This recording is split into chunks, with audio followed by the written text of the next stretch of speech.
You're all set. Oh, perfect. See up on the top right, Yeah, yeah. Facebook. Okay, I'm taking you back to host. Okay. And then I'll start the recording again. All right, perfect. I appreciate it. All right, man. Good luck. Thank you. Yep. All right, let me turn this I'll back. actually I'll stay. I'll just mute myself and turn this off, but I'll stay on. Okay, that'll work too. Um,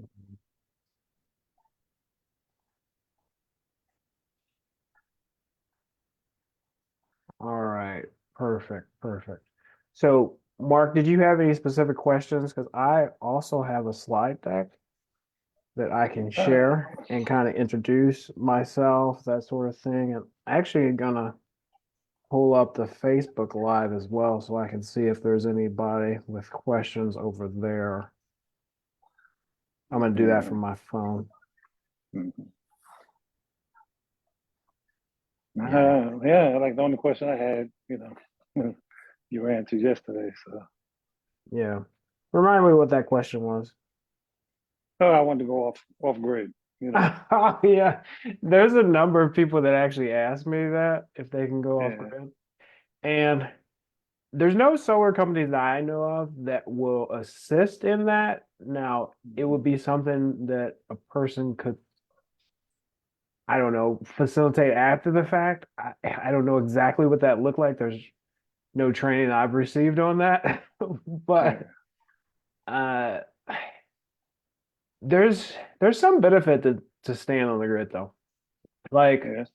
for example, if a person is still connected to the grid, they don't immediately have to go to a battery system. So Right. FPL, for instance, it's one-to-one net metering. So eventually that one-to-one net metering will go away, like it did in Hmm. California. But right now it's one-to-one net metering. So for people that have FPL as their utility provider, that extra power that they create from their solar system just goes to FPL, and FPL is their battery, so to speak. Does that Right. make sense? Yeah. So it's a way to keep it affordable without, I guess, breaking a bank, because the battery technology is still a little bit expensive Hmm. compared to what solar is, and battery technology is somewhat lagging, to be quite frank. So if you if you look at some of the advancements though that are coming out with batteries, so I always talk about the saltwater sulfur battery. That looks pretty Right. cool. Have you seen that? Yeah. Yeah, that I think that's going to change the game for EVs and also solar in general. Hmm. So, yeah, I mean, like, there's just the plentifulness of saltwater sulfur is just really going to help drive those prices down compared to what we're dealing with right now with lithium. So, Right. mhm. Yeah. Yeah. Because I was, looking at going, like going with the storage energy off the batteries, Mhm. during the day, and then letting things charge up and when the rates are lower, and Yeah. go that route. So when So the like rates during are the lower, day, yeah, then you're using it in the house and charging your batteries off yeah. the, So you know. FPL doesn't have peak times currently. Oh, So really? yeah, currently what FPL has is just kilowatts per hour, or Mm-hmm. costs per kilowatt per hour essentially.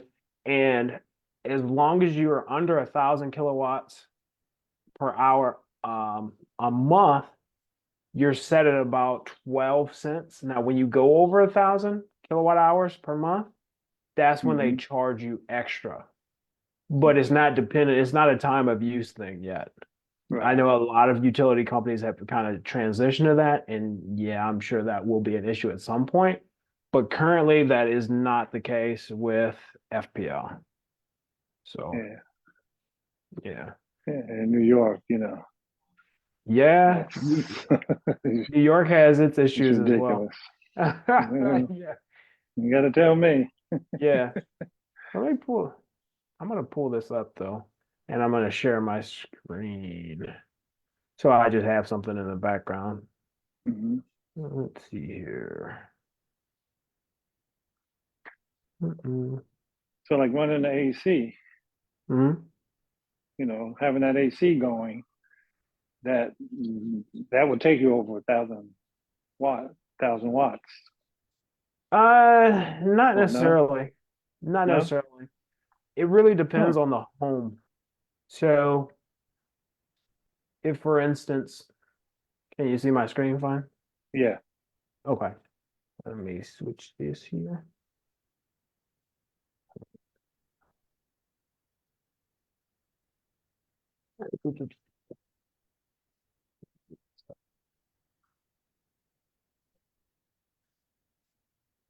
So a lot of the people I deal with are right around 1,000 kWh. Hmm. So it's not necessarily dependent upon one specific element in the house, especially if it's a newer AC unit. They're Right. they're pretty efficient. It's more Yeah. so dependent on the amount of people in the house. Right. That's what really sets it off. So I think I heard not too long ago the stat is about 25% increase per person that's in a house. Per So person. the more people, Hmm. yeah, it increases about 25%. So each person is really what's driving up the bill. I don't know if it's just the lights itself that people are not turning off or the usage of like TVs, phones, all the devices we have, Right. but whatever Hmm. it is the driving factor and not specifically one element in your house. Right. So, but I'll go through some of this and ask me questions at any point. So that's a little bit about me there. You knew I was Hmm. from St. Louis, yeah? Yeah. Oh, okay. And that I was in Yeah. law enforcement for a little while. Hmm. By a little while, I mean 12 years. Yeah, Yeah. I did 30. yeah. That's right. You were in New York. Yeah. Yeah. Yeah, I can't imagine being law enforcement in New York. That seems like a beast of a city to me. Yeah. It is. Yeah, But absolutely. I mean, you grow up in it, Mhm. it just is what it is. Yeah. Yeah, I feel like if you grow up in it, it's normal to you. But for me, coming from even St. Louis, like that, just I can't Mm. imagine like the tall buildings and you gotta get into those buildings for emergency calls and stuff like that. I just can't imagine that. Yeah. Well, like I was telling you before, it's like if you're not from the hood Hmm. or hood adjacent, and you Yeah. go in the hood and you're like, oh my God. But meanwhile, that's just normal everyday life for them, Yeah. you know. Yeah, that's It's not funny. like they're not looking at it as a shock, just like, shooting stabbings and robberies is, you know, everyday occurrences. Oh yeah. Yeah. Interesting. So, yeah, Interesting. So are you still able to see? perception is everything. Oh yeah, absolutely. Everybody has different perspective. So are you still able to Yeah. see me on the screen too? Yeah, using Okay, Dom perfect. and All right. So uh, that's a little bit about me. I came to Florida to get away from St. Louis, just like you hmm left New York hmm to come to Florida to get away from that. Hopefully a good move for you. And go Oh to my yeah, side. had it planned for a long time. Oh yeah. And I think you met Ben. I don't know if you met Kristen, but Kristen is there. That's my wife. Yeah. And No, no, I haven't met her yet. yeah, she works a lot from home and whatnot. So she's not out nearly as much as I am, like walking the dog or anything like that. Yeah. And Mhm. so she hasn't met nearly as many neighbors as I have, but it Right. is what it is. So Yeah. that's Kristen. That's us actually at Chef Mickey's, which was actually really cool dinner. So, and that's us not too long ago at the beach, and I love that. Actually, I don't know how to Mhm. swim though. So I keep having to do all these water things. I But got jokes, but I ain't gonna use them here. yeah, I grew up in the inner city. I don't know how to swim, but Kristen continually has me going in the water and I go to different countries and my goal in each country is to try and drown in each country so I have a story and that's what happens actually.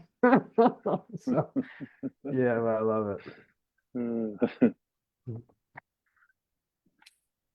So these are some of the things I dealt with back in St. Louis, which is another reason I'm here. So St. Louis, I'm sure you're familiar with it. It's basically where Ferguson happened. So I Mhm. was deeply part of that. I didn't work in Ferguson, but the protests spanned throughout St. Louis, particularly in my venue that I worked. We were the county seat.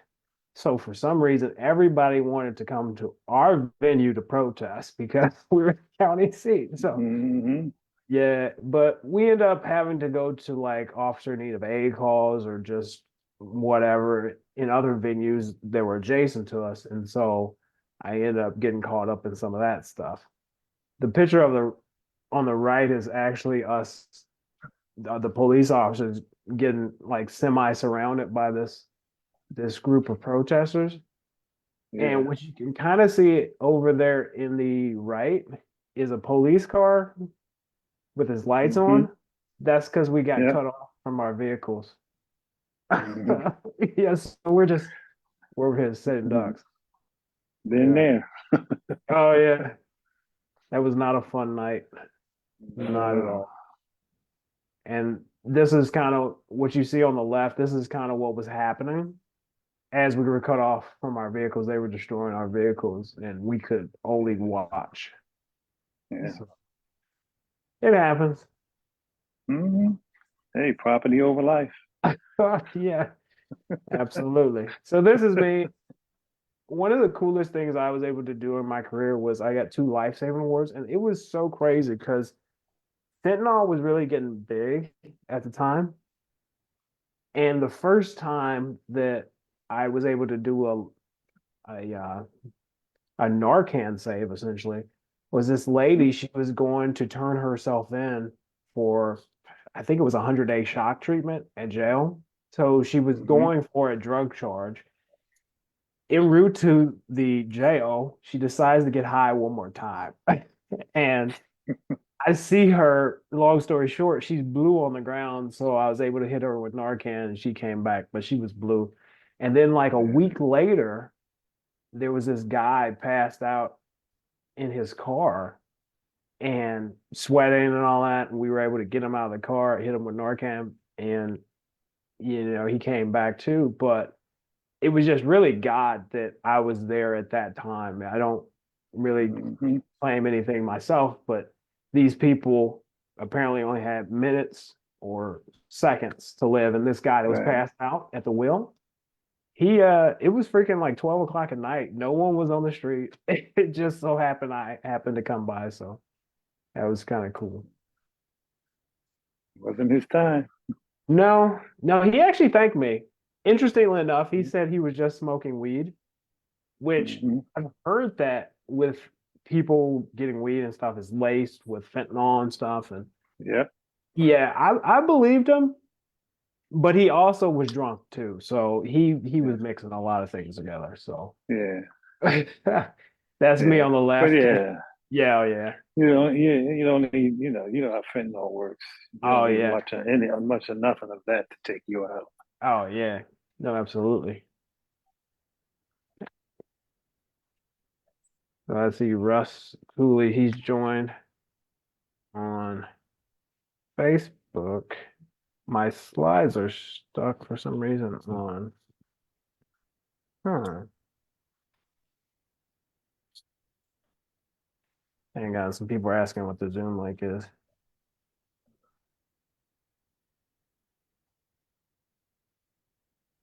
Mm-mm.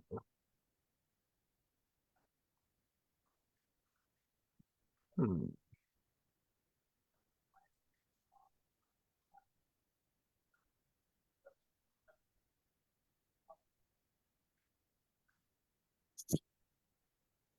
Let me see if I exit out of this.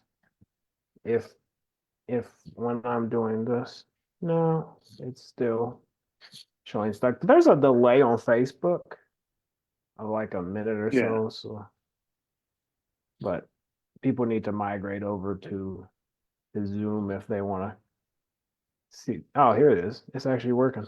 There it is. Yeah. I'll just Started keep it working. minimized, I guess. I keep it Yeah. minimized so people can kind of watch. So for the people that are joining on Facebook, I was just telling my neighbor here a little bit of my backstory. So most people know I was in law enforcement for about 12 years. So I hit on that and showed some pictures of my family. There we are. And I joke that my wife continually likes to get me in the water, even though I don't swim, but I drown very, very well. And so that on the right side is us on a boat. In each country you go to visit, which I love traveling, my wife loves traveling. I try to drown each place we're there. Like not completely drown, but some reason like what was the last time? I was in Curacao, right? And it was salt water, and I was swimming out to this little dock thing, and I had never, I don't swim, but it was salt water. And I'm like, man, I'm swimming. I had a snorkel and everything. I'm like, man, I've never done this. This is so cool. And it was like 40 feet down at one point. I'm like, wow, I'm actually swimming and there's nothing for me to touch down on. And then I get to the dock and I'm like, whoa, I did it. But then the problem was I had to get back into the water to get back to the shore. And I'm going from this upright position to try and get horizontal again. Long story short, people had to come save me. So, so yeah, that's my story about that. So I'm gonna catch us up. These are some of the pictures from my police career.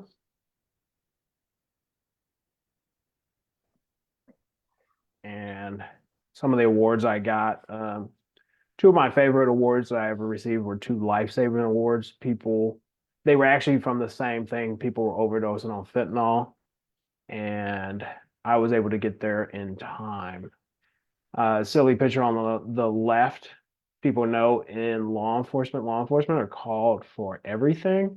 In this particular case, there was a chicken, or actually, it was just one chicken that got out, and I was called to catch it because whose ever chicken it was, they were on vacation, and I donned my gloves and I was running after that chicken like Rocky. If you see Rocky 1, that was me, but the black version. And the picture on the right, that is one of the last pictures that was taken of me before I resigned from my position at Clayton. I'm switching to the next slide here. So why did I pick solar? So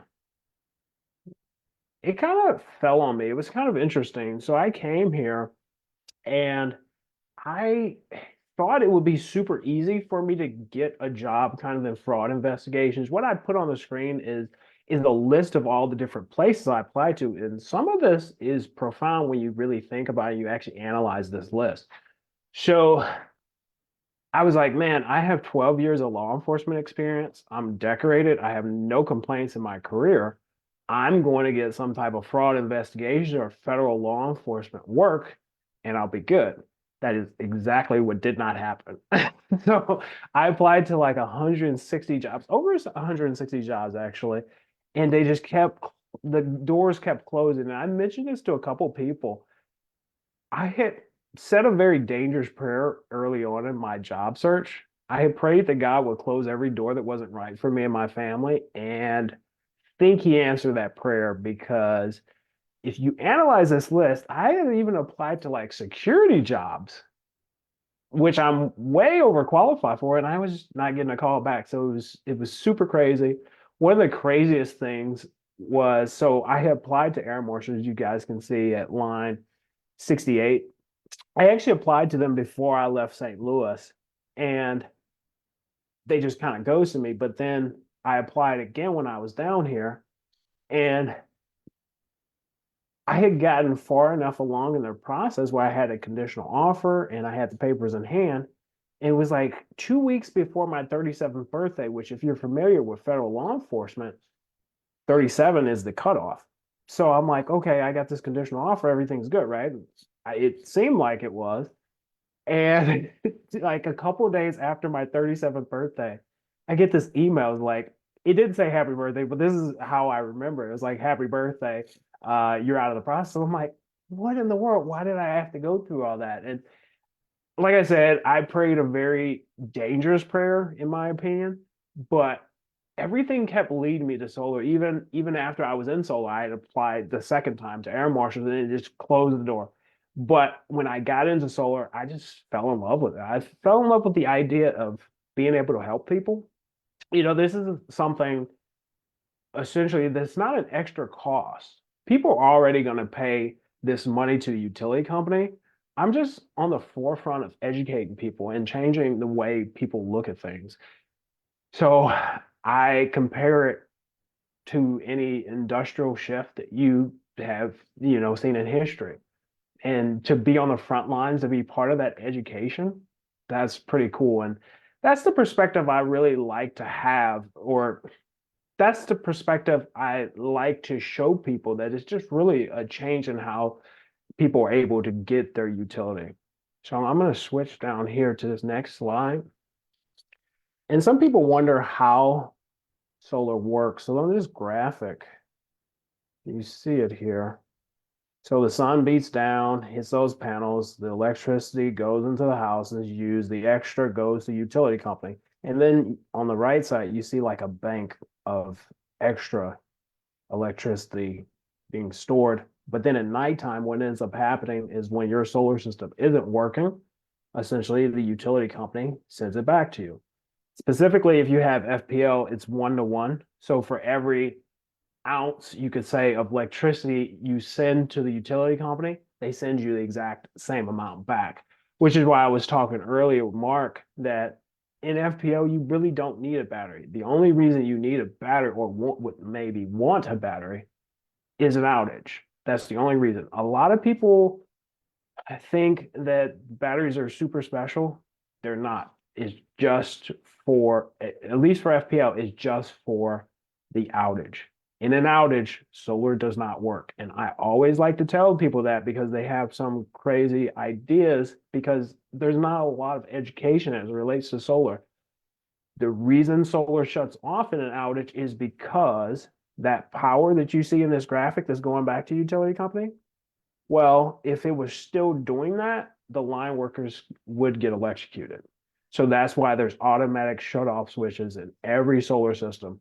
And what happens is when the power goes off, it shuts off. But if you have a battery, now it becomes a closed loop, and now that system can still function. Hope that makes sense. All right. All right. I was just checking Facebook, making sure I didn't have any questions on that. And feel free to chime in at any point, folks.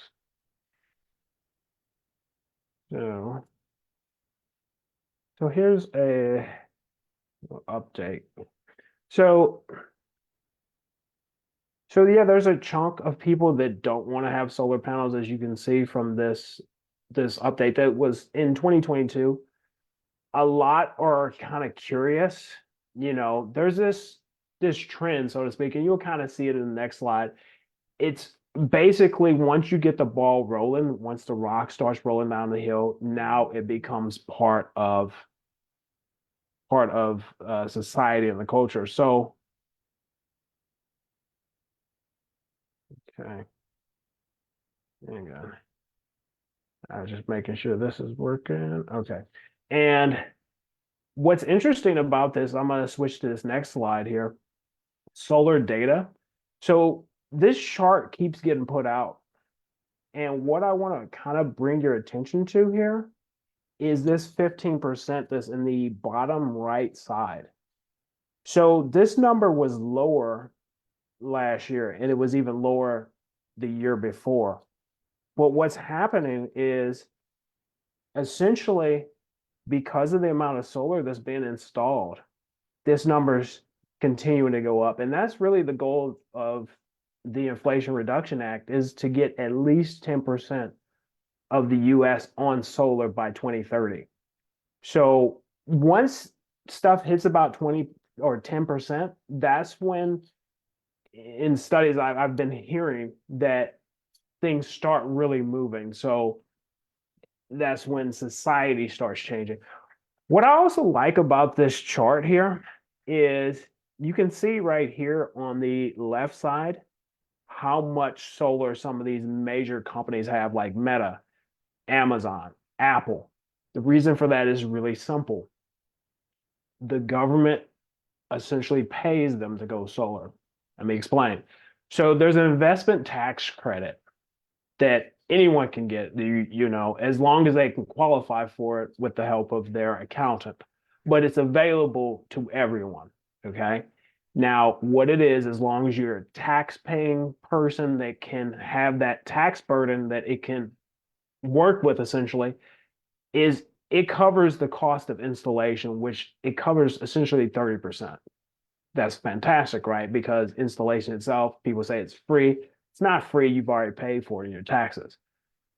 But when there's a corporation out there or some revenue generating property, they can actually take advantage of what's called makers or depreciation. So what that would look like is, say, Meta, they get solar installed, they get the ITC, the investment tax credit, and then they're able to depreciate that system all up front with makers. It's called makers, which the tax code, pretty sure this changed in 2017 to allow for that depreciation all up front instead of having to realize it over 25 years or so. So an example of that is, I have a quote outstanding for a person, which the initial cash price for that system was like 60 grand. But after the investment tax credit and after the depreciation of that system, it was like 30 grand. So that is a huge thing that these commercial buildings or short-term rentals, all of them need to really take advantage of, because essentially it's money that they're just not taking advantage of. Hope that made sense to everyone. All right, let me get Facebook a little bit back up here. For some reason, it was, there we go. There we go. So I want to switch to this next slide here. How much essentially is utility going to go up over time? This is from the Energy Information Administration, which is a branch of the government. They did a study back in 2019, and basically they were looking at the years from 2020 up to 2050. What this chart is indicating is that this is going to be an increase of at least 4% per year. Has it been trending higher? Yes. It's been trending well over 4% for a lot of places. But the average, when you take all the years, is going to be more than 4%. Here's some reasons why it's going to be more than 4%, which kind of across the board, a lot of different solar companies, they say 6%. So very conservative, an extra 2%. And here's kind of why. So what goes into that 4% though is going to be like wages for the utility companies, benefits, inflation, the grid, pensions. To explain that, wages are something that's always going to go up. Okay, it's going up with inflation because of the cost of living, right? Benefits are always going to go up. You don't ever get a year, for the majority of us, where you go to get your health plan, whatever, through work, and oh, it went down $100. That's not normal, right? It's going up $100. So that is one of the costs is being factored in. Inflation, obviously, stuff will continue to go up in price. The grid is really interesting because the grid is actually a really antiquated system. The grid as it was created after World War II. And there's parts of it that need to be replaced, and they have to replace that in sections. But it adds up over time. and they offload those costs to the ratepayers. Same with pensions. Okay. Pensions, a lot of places have moved away from pensions because it's not super sustainable. But for the utility companies, they're kind of unique that as long as they can offload the cost of pensions to the ratepayers, they're still able to do it. So this graphic here that I have is a circle, a geographic area. Okay. So if I actually was able to do the slideshow, it would show some X's disappearing, but some people on Facebook weren't able to see my slides. But essentially, imagine this circle is a geographic area and it's serviced by FPL. Each one of these X's, imagine that's 1,000 customers. And because when a person lives in a home, they don't get a choice of who they will get their utility from. FPL gets used to making a certain amount of revenue. Okay. So the next graph. What ends up happening though is FPL, they lose some of these X's or they lose some of these customers who end up qualifying to go solar, who end up going solar, right? So they still need to make a certain amount of revenue though. And the reason for that, FPL, they have shareholders. You know, it's like with growth of a company, if you're not growing, you're dying. And that's exactly what FPL has. So they're requiring to get the same amount of revenue, but it's going to be from less people who are going solar. Florida, even more people going solar. So nationally, we're at about 4%-ish. Florida is about 6%. So the wheel is rolling. And like I said, in 2030, we're going to be about 15%. So it's going to jump up exponentially. So this is kind of an article here talking about California. So California, it has a ton of solar, but having a ton of solar doesn't actually help per se, because you got to think the more people have solar, the less people the utility company can get to pay their expenses essentially. And so the people that are remaining, they end up having to pay more. It's just how it works. So the last part of that graph was me showing these people right here that are remaining end up paying more. So conservatively, I say about an extra 2%. The government says at least 4%. We're seeing it trending higher. 2% is super conservative. So I'm gonna pull up a chart that I have. Let's see if it comes up here.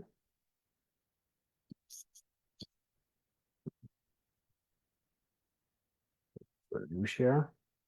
I'm gonna pull up a chart so I can show you guys some of the interesting numbers here. Okay, so if you guys can see this chart, what I didn't design this chart, I'm not that cool. But what I have here is a current utility price here of 310. Let me make sure people can see this. Let's see here. Oh, here it is. Yep, people can see it. All right. So what I have here in the top left is I input a customer's current utility bill of $310 right here. And let's say conservatively increases by 6%. Okay.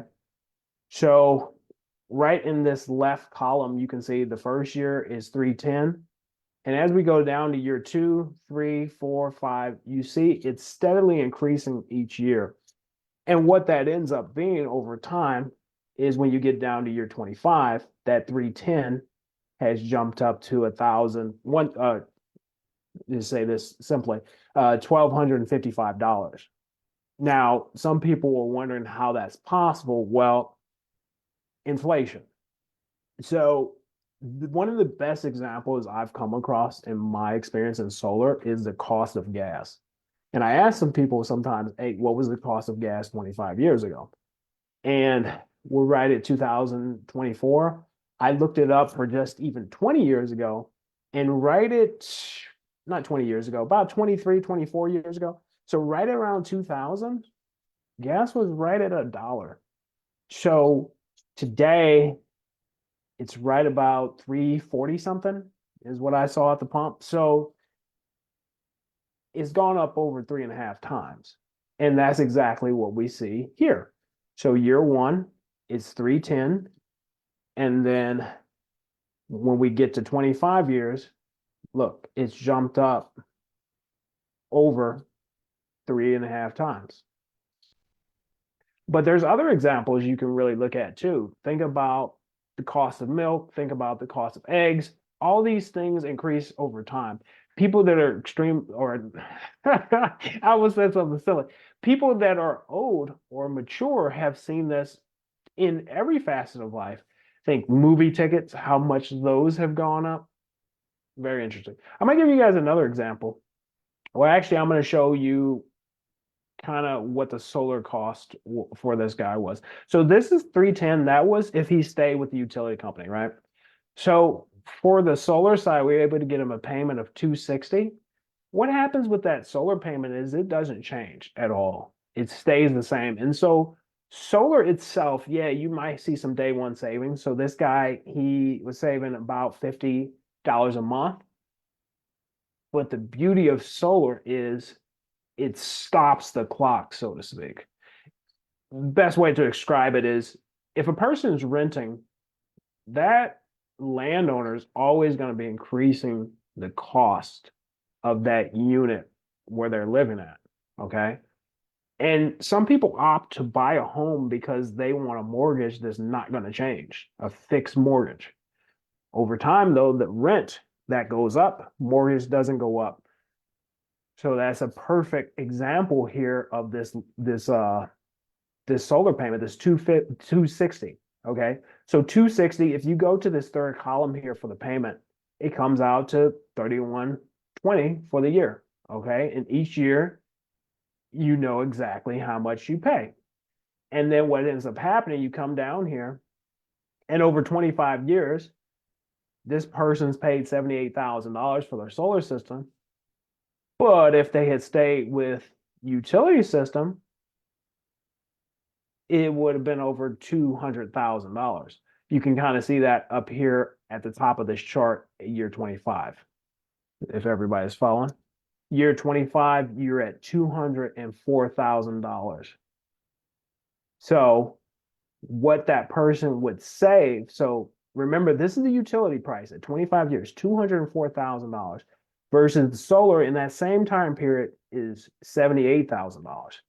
So what they end up saving at year 25 is that's right around, and I'm not the best at math, but that's over $120,000. Okay. Let me throw in another example, and this is an editable. I made up a word just now, but it is a form that can be edited. Let me throw this in here real quick. All right. So I was dealing with a guy. He had, oh, hang on. Let's change this to dollars. He had an average utility bill of about $204.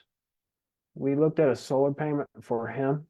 You guys can kind of see as I put in these numbers, this chart changes. And the solar payment was 367. All right. So you guys can kind of see the exact same thing that I illustrated in the last example. This 204 does not stay 204. It goes up over time. And at 25 years, it's $826. Okay. Again, this is not a stretch. Think back about 25 years ago, the cost of things, specifically gas, it will go up over time. It's just what happens. All right. So I'm going to jump back to my slides here. Hope that made sense. If anybody has any questions, let me know. So I'm going to jump here.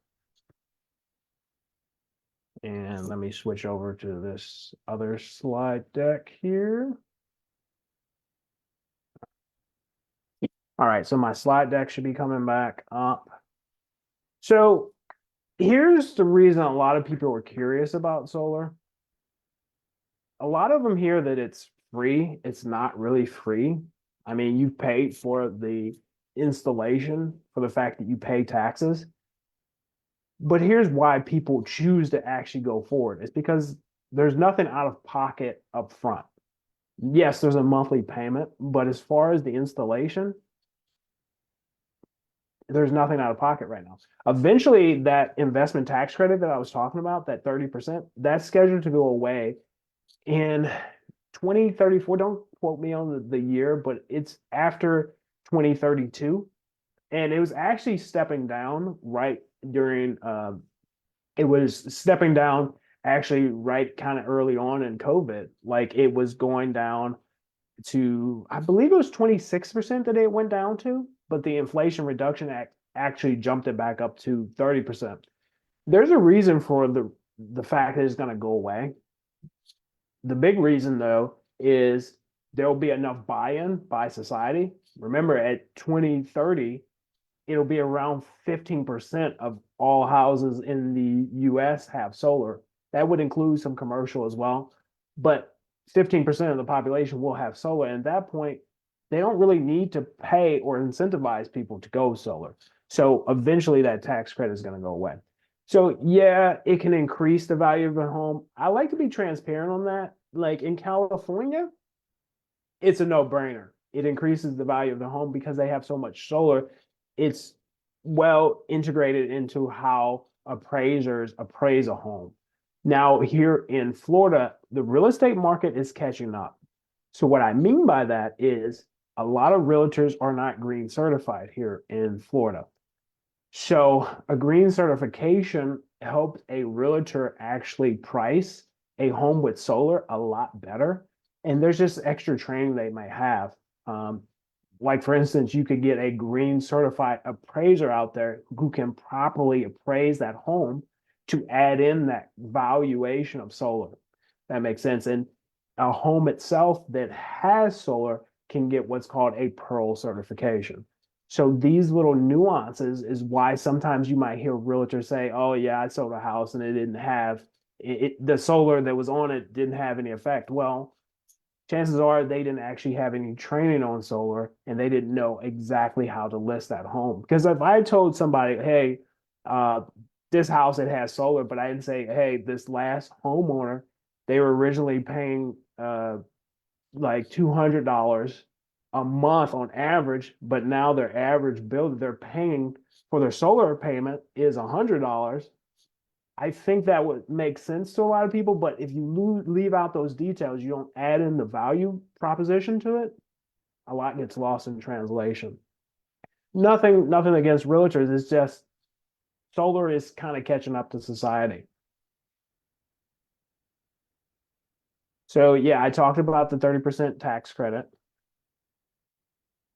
And yes, I have talked about the National Renewable Energy Laboratory. I was talking about those numbers just a little bit ago. Yes, it can help the house sell faster. That's one of the most searched for features in a home right now in Zillow. And it can have that house sell for 4 to 6% more. Again, that is subjective. It's going to depend on a couple of different factors. The realtor. It's going to depend on basically the appraiser. It's going to depend on a couple of different things. So I hope that makes sense. And I'm checking my screen over here to see if anybody has questions on Facebook. Not seeing any. And if anybody's on Zoom, you feel free to interrupt me at any time. It's not a problem. So there's really 4 ways to pay for solar in the state of Florida. There's paid off cash. That's the easiest. Obviously, whenever you pay something in cash, there's no interest associated with it. But the problem with cash is how to say it. So break even is around 5-7 years. Okay. And it's good if somebody is intending to stay there long term, but it's bad if somebody is like, "Hey, I don't know if I'm going to stay here long term." Because remember, when you pay cash for that system, that cash is tied up in the house. Okay. And you don't necessarily get that. Say the system is $40,000. Let's throw out even number.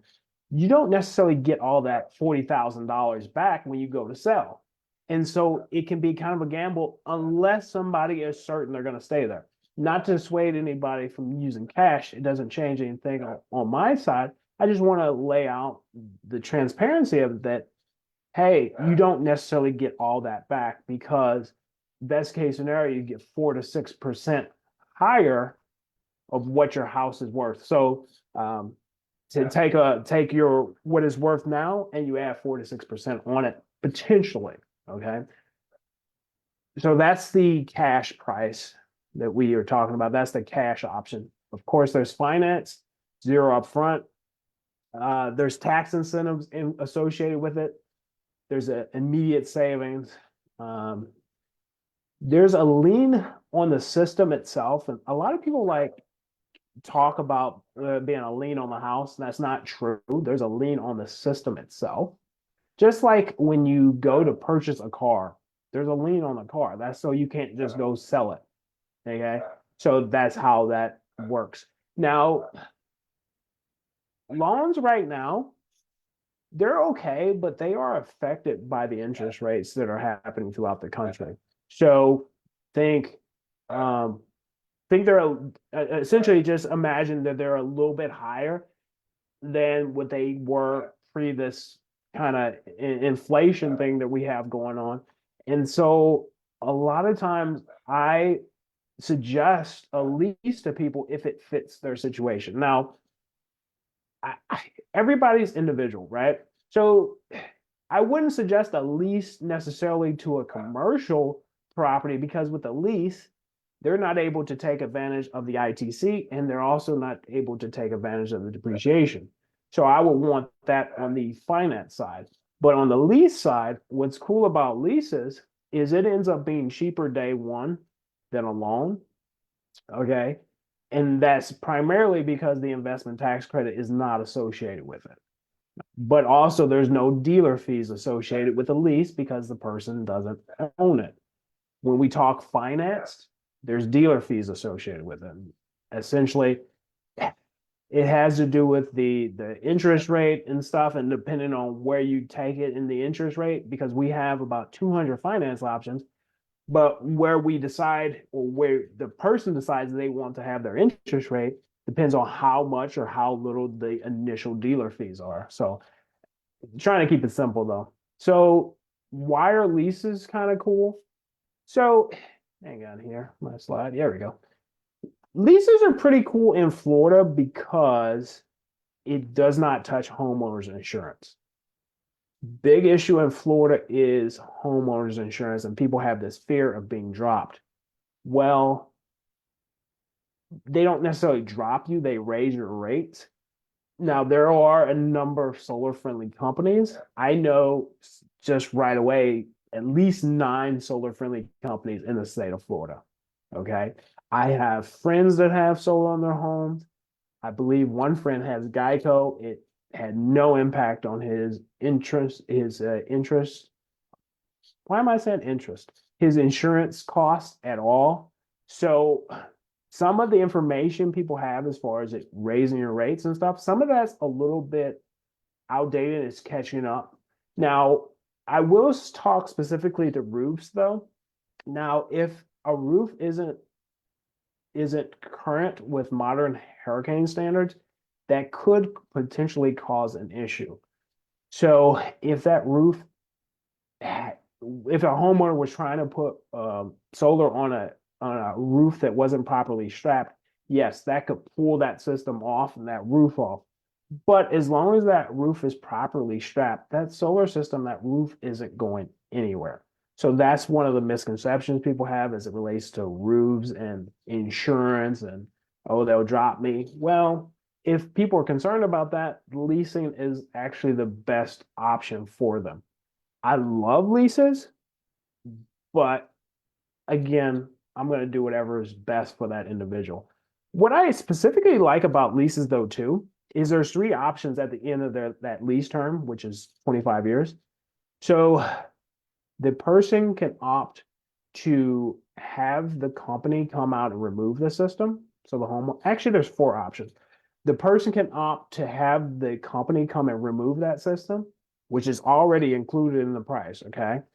What that would do is that would allow them to upgrade to a new system versus if somebody pays for it outright or they finance it, well, 25 years, that system is just theirs.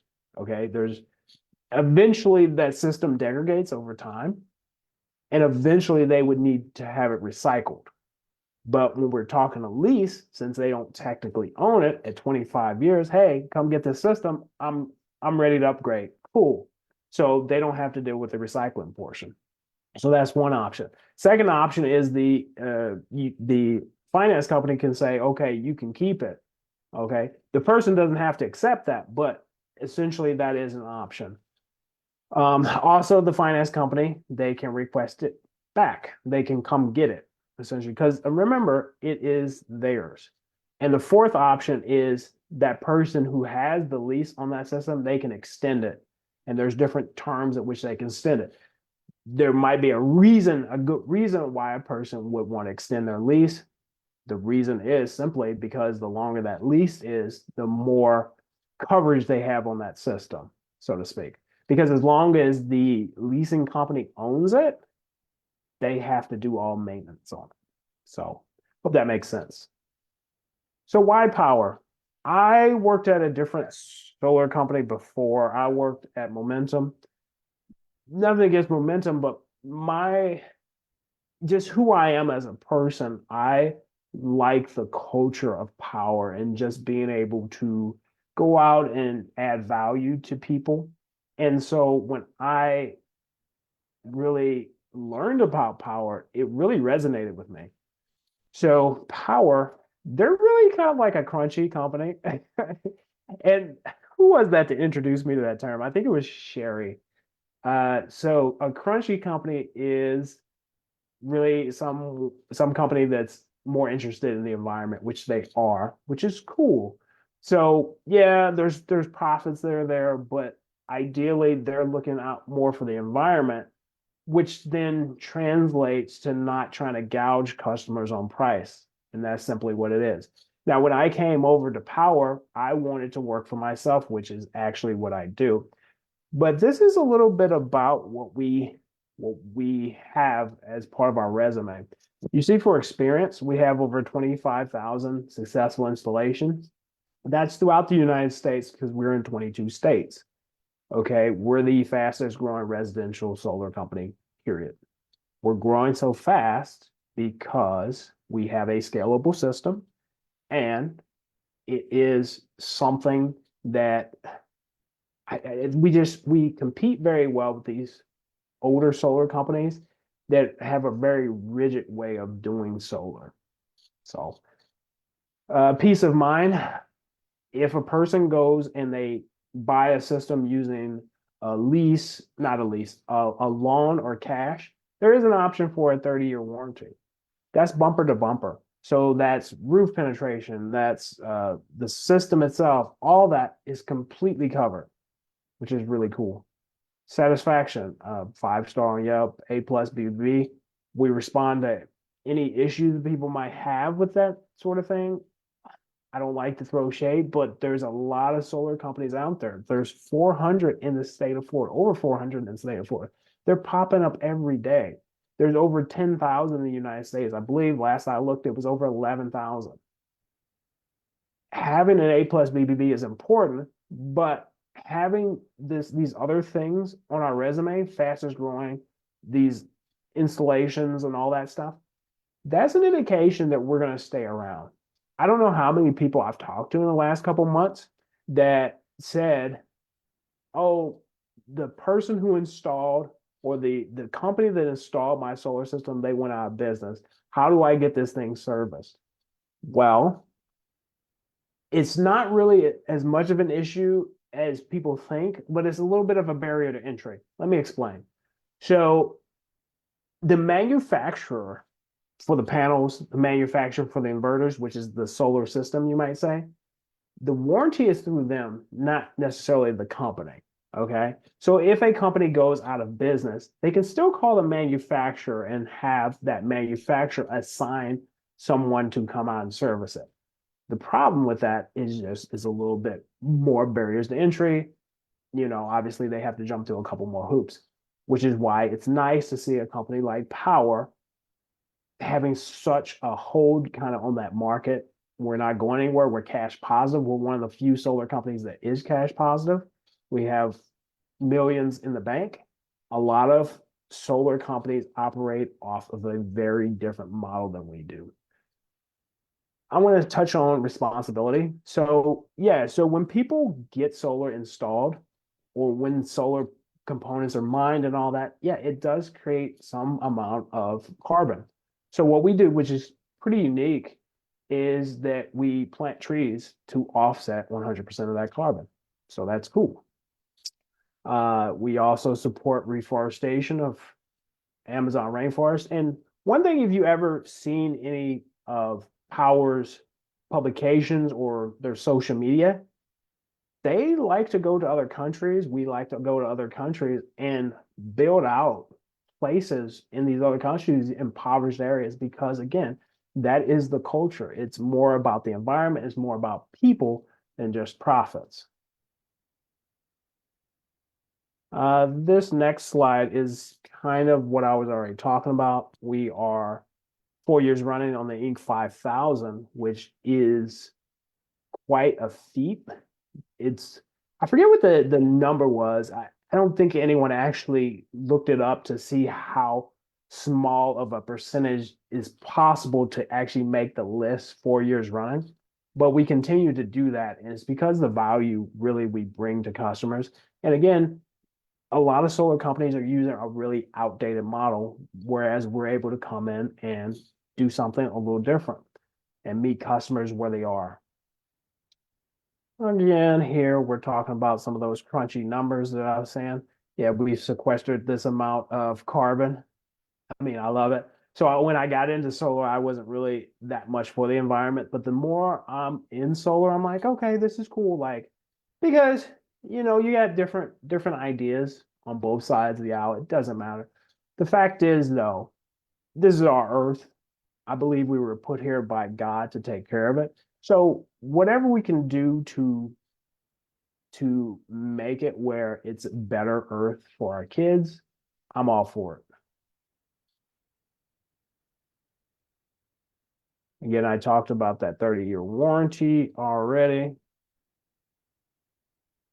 That would be if a person decides to go that route. Again, the standard warranty for panels are 25 years. That's what I continue to see with the manufacturers for these panels, 25 years manufacturer's warranty. And then the inverters that I personally like to use is Enphase, and they have a standard warranty of also 25 years. Okay. Now, battery warranties are a little bit different because the battery technology isn't where it needs to be. It's coming, but it's not there yet. And so the longest warranty I've seen for a battery is 15 years, and that's through Enphase.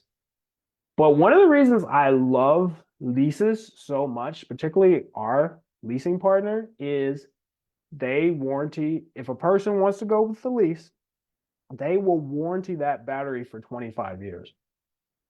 So if you let that sink in, batteries generally only last from about 10, 15 years. So at some point, they're going to have to give that customer a new battery, which is pretty cool. Okay. So thank you guys for tuning in. Does anyone have questions either on the Zoom? I'm going to stop sharing my screen here in a second. Or on Facebook. I'm open to plenty of questions. Also, I wanted to talk about the value add as it relates to real estate. So real estate agents that are thinking about telling their clients about solar, that is a fantastic opportunity really to kind of, to really benefit that client more than just selling them a home. Because that home, if that home does not have solar, it's still going to come with that baggage of increasing utility prices. Okay. And if a realtor is able to say, hey, there's an option where, we take care of that cost of you know, that rent going up when you lived in a place where you had a landlord, that's going up. Okay. We're able to take care of that by getting you a fixed mortgage. Okay. Well, we can also do that for utility prices. Okay. Where you just being tied to utility company, that's going to go up. Well, there's a solar offering here that can be fixed over time that won't change. And now you can realize true savings, not just having a house, but actually being able to own your utility, your electricity. So that's also really cool. The opportunity is pretty big too. You might have seen that in one of the earlier slides. Like only about 4% of the US has solar. So a ton of people don't. And that's why this industry is growing so fast. And that's one of the reasons why I love being on the forefront of it, because I like to change people's mind about things. When I was in law enforcement, especially after Ferguson, a lot of people didn't trust cops. And I made it my mission to go to these different calls and just be a person who would change those people's perspective. You know, like they had such a negative perspective of police officers because of things they saw on the news or anything like that. But it was super like fulfilling for me when I got there and I was able to give them a certain level of service where they're like, okay, not all cops are bad. And so now I take that same perspective into the solar industry, where a lot of people have negative perspective of solar because of what they've heard on the news or what they hear on Facebook, or maybe just their interactions with certain solar professionals. And quite frankly, I want to be that voice that comes in and comes alongside people and is super transparent on everything. You know, I'm transparent on the battery situation. I'm transparent on the insurance perspective. I'm transparent on the roofing perspective. There's nothing to hide. And I think when people have all the information, they can make a proper decision. And that's really what I'm trying to bring to the solar industry. I just want it to be a place that's not seen as shady.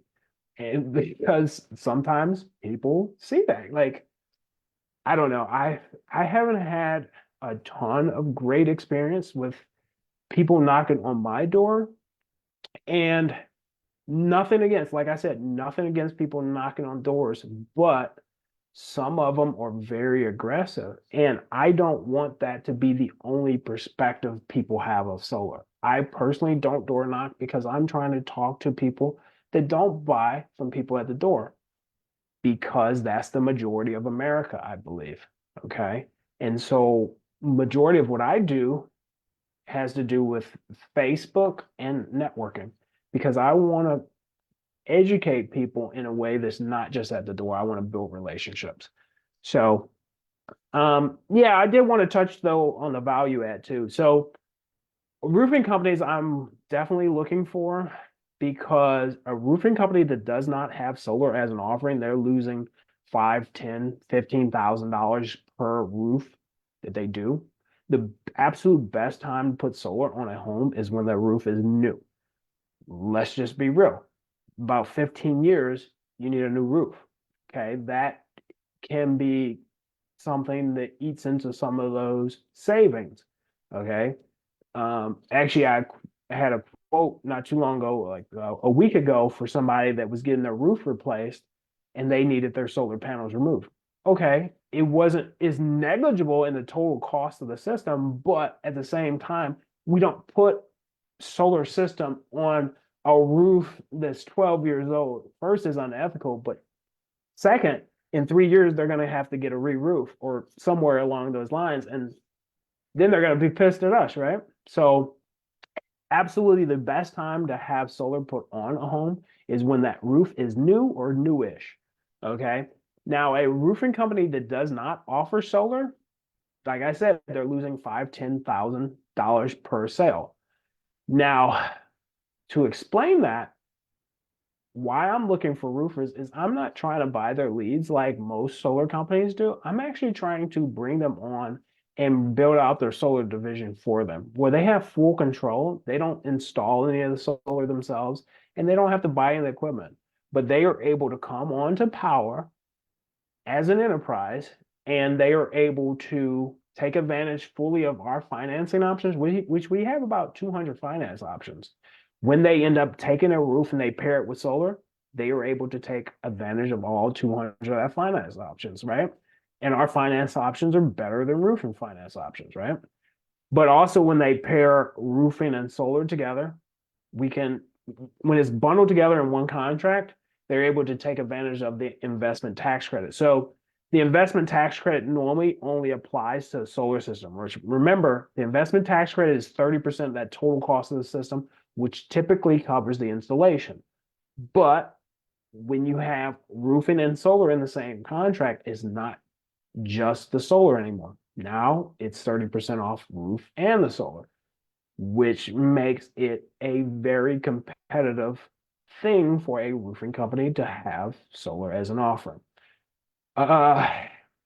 Another reason that it's great for a roofing company to have solar is because, like I said, only about 4% of the US has solar. So the majority of the roofs they come across don't have solar, right? And there's two options really right now for a company that doesn't have solar as an offer, a roofing company that doesn't have solar. So they can come in contact with a homeowner and possibly get up on that roof to inspect it. Okay, if that roof has damage, okay, cool. They can offer that homeowner a new roof. If that roof does not have damage, okay, they're out of luck, right? They just have to go away and give that roof a clean bill of health. Now, if they have solar as an offering, there is never a roof where they cannot help that homeowner. So if that makes sense. So every roof essentially that they are able to come across, which doesn't currently have solar, because remember, not that many people have solar just yet. Only about 6% of Florida and about 4 or 5% of the whole United States, right? So you got to think the majority of homes that they come across, they have a roof. That roof may or may not be damaged, but they can potentially still sell solar to that homeowner. So it's essentially extra profitability that they're leaving on the table. But in addition to that, it's extra lead generation. So how often does a person need a new roof? Probably not as often as they will come into contact with somebody they install solar for. By install, I mean they sell the solar to them. And then that person turns around and say, oh yeah, my friend wants solar, and they want you to come across to them and see what you can do for them. Okay. So that opens up a whole new avenue and whole nother spider web of people they may not have come in contact with. Now, when they go to meet that friend, right, they have to go inspect that roof. Maybe there's no damage to that roof, but maybe there is. So now, when that person wants solar, the friend, now say that roof is damaged, now they can say, okay, we can do the solar and you need a new roof at the same time, and bam, okay, bundle it all together. Now you're getting better interest rates because solar's financing is better, and you're being able to take advantage of the investment tax credit. So any questions so far? Anybody on Zoom, feel free to come off mute. We can go from there. Any questions in the comments? All right. So I really just wanted to leave you guys with that. There's a lot of, here's the reason I really want to say how we do solar different at Power. The reason is because a lot of solar companies, you have to be fully tied to that solar company. So when I worked at Momentum, I was working like 80 hours a week, and that was the only thing I could do. That is hard because that was all my time, right? Now, think about like the taxi industry. The taxi industry, that was a full-time job. What really caused the taxi industry to go down is basically people doing part-time work through Uber and through Lyft, okay? The same is true with Power, okay? We're all independent. We're able to present and create our own culture. We're not tied into a place where you have to work 80 hours a week. People are essentially all independent, and they do this all on their own schedule. which is why we're changing the solar industry. No longer do you just have young guys going door knocking. Now you can have professionals, roofers that have solar as an offering. You can have realtors who have solar as an offering that they just do here and there whenever they want. You can have HVAC people that have solar as an offering. It's unlimited, and that's exactly why we are growing so fast because there's no barrier to entry. So, any other questions here before I jump off? Well, I don't see any questions in the comments. Hopefully that meant I explained everything perfectly. But if there are some questions in the future, feel free to throw them in the chat. And like I said, this was broadcast from Zoom to Facebook. So I'll be getting back to any of the things I missed on Facebook, and I'll be responding to that. I put out videos every freaking day. I put out a lot on social media. So if you have a question, there's a good chance that I answered it in one of my previous videos, but either way, I'll be happy to answer any questions you guys have. So again, I really appreciate you folks joining me. This was my first live. I really enjoyed it. I'm glad that I broadcast to Facebook because not as many people jumped on that link, but when it's broadcast live on Facebook, people see, oh, shoot, you're live. And so they're like, I want to see what he's doing. And I'm just over here silly talking. So anyway, I really appreciate your time, everybody. You guys have a blessed weekend, and I'll be seeing you guys later. Thank you so much.